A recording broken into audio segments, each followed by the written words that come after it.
जहां सौम्या चौरसिया की याचिका पर सुनवाई, दोनों पक्षों को सुनने के बाद फैसले को सुरक्षित रखा गया।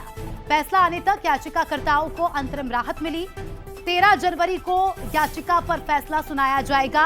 एसीबी और ईओडब्ल्यू के प्रोटेक्शन वारंट के मामले में अर्जी, सौम्या ने लगाई है अग्रिम जमानत की अर्जी।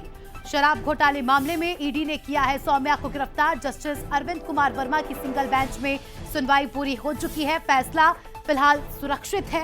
आने वाले समय में हमें यह पता चलेगा कि क्या सौम्या को राहत मिलती है या सौम्या की आफत बढ़ते जाती है।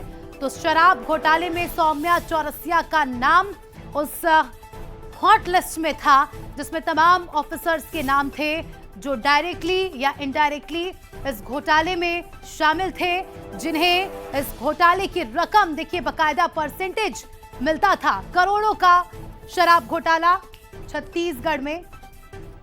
और सौम्या चौरसिया जो काफी लंबे समय से जेल में बंद हैं, उनकी जमानत याचिका को लेकर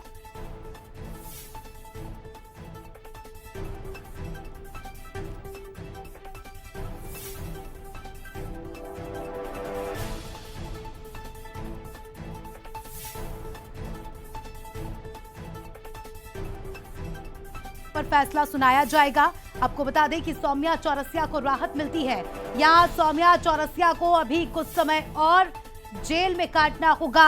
ये तो आने वाला समय, यानी ज्यादा दिन नहीं, 13 जनवरी को इस पूरे मामले में बड़ा फैसला होना है।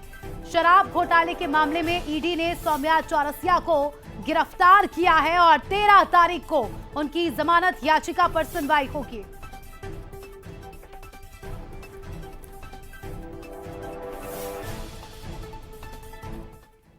अमन पांडे हमारे सहयोगी इस खबर पर लाइव जुड़ चुके हैं, उनसे जानकारी लेंगे। अमन, सौम्या चौरसिया, संकट के बादल अभी भी इन पर मंडरा रखे हैं, अभी फैसला सुरक्षित रखा गया है, क्या लगता है सौम्या को राहत मिलेगी या ये आफत आने वाले समय में और बढ़ेगी?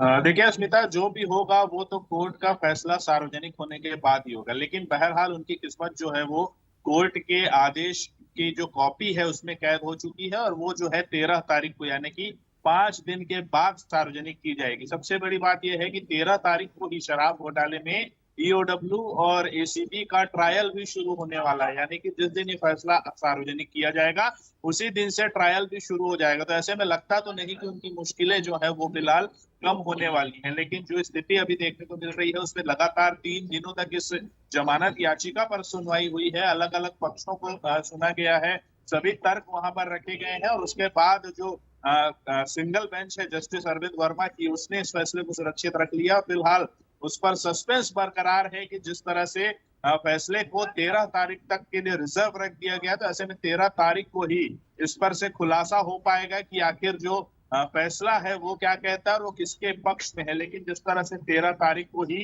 फैसला सार्वजनिक होगा और उसी दिन से ट्रायल भी शुरू होने वाला है, तो उसमें मुश्किलें फिलहाल कम होती तो दिखाई नहीं होगी, लेकिन अंतिम जो स्थिति होगी वो 13 तारीख को ही साफ होगी जब कोर्ट का फैसला जो है वो सार्वजनिक कर दिया जाएगा। बिल्कुल, आप अपडेट देते रहिएगा। फिलहाल आपका शुक्रिया अमन जानकारी के लिए।